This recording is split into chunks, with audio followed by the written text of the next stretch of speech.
என்ன பண்ண சொல்ற? பொண்ணுங்களை பெத்த எல்லா அப்பனுங்களும் அந்த பொண்ணுக்கு கல்யாணம் ஆகிற வரைக்கும் புரோக்கர் மாதிரி தான்.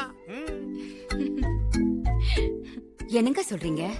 உங்களை புரோக்கர்னு நினைக்கிறாங்களா? பின்ன நம்ம பொண்ணுக்காக மாப்பிள்ள பார்த்து பார்த்து இந்த ஊர்ல இருக்கிற எல்லா எலிஜிபிள் பேச்சுலர் ஜாதகமும் இப்ப என் கையில தான் இருக்கு. இதுல வேடிக்கை என்ன தெரியுமா? போன வாரம் கல்யாணம் ஆயிடுச்சு வனிதா, அதாம்மா மேல்மாடி மகேஷ் பொண்ணு. அவன் என்கிட்ட வந்து நம்ம பொண்ணு வேணான்னு சொன்ன ஜாதகத்தை வாங்கிட்டு போய் தான் அவன் பொண்ணுக்கு கல்யாணம் பண்ணானா பாத்தீங்க.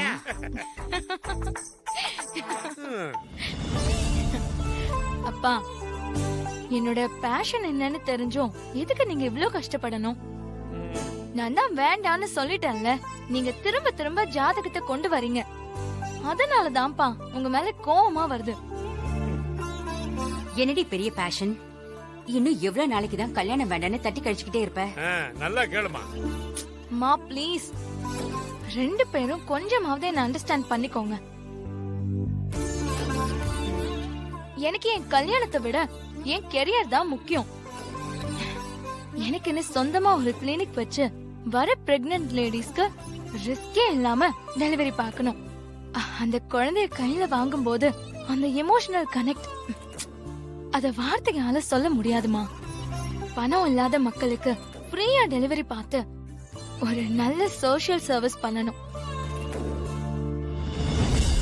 இதுதான் என்னோட லைஃப் மிஷன். இதுக்கு நடுவுல மேரேஜ் லைஃப் வந்தா என்னால ரெண்டுமே பேலன்ஸ் பண்ணவே முடியாது. ரெண்டு பேரும் இது கொஞ்சமாவது புரிஞ்சுக்கோங்க. என்னங்க சொல்றா இவ? கல்யாணத்துக்கு முன்னாடி எங்களுக்கும் லைஃப் மிஷன் இல்லாமையா இருந்துச்சு? அம்மா, உன் கூட பேசி என்னால போட்டி போட முடியாது. என் விருப்பம் என்னன்னு சொல்லிட்டேன். இதுக்கு மேல என்ன கம்பல் பண்ணாதீங்க. உன் ஆசை பேஷன் எல்லாம் புரியுதுமா. ஆனா உன்னை பெத்தவங்களா எங்களுக்கு ஒரு கடமை இருக்கு.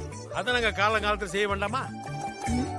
உன் குழந்தைய கையில வாங்கி பார்த்து பழகணும்னு கொஞ்சணும்னு எங்களுக்கு ஆசை இருக்காதா? அந்த பேஷன் கனெக்ட் உனக்கு தெரியாது. உங்களுக்காக தான் நான் இருக்கேனே. தள்ளடி. நான் உன்னை கேட்டா நீ உன் அப்பா கிட்ட மழுப்புற மாதிரி என்கிட்ட பேசாத.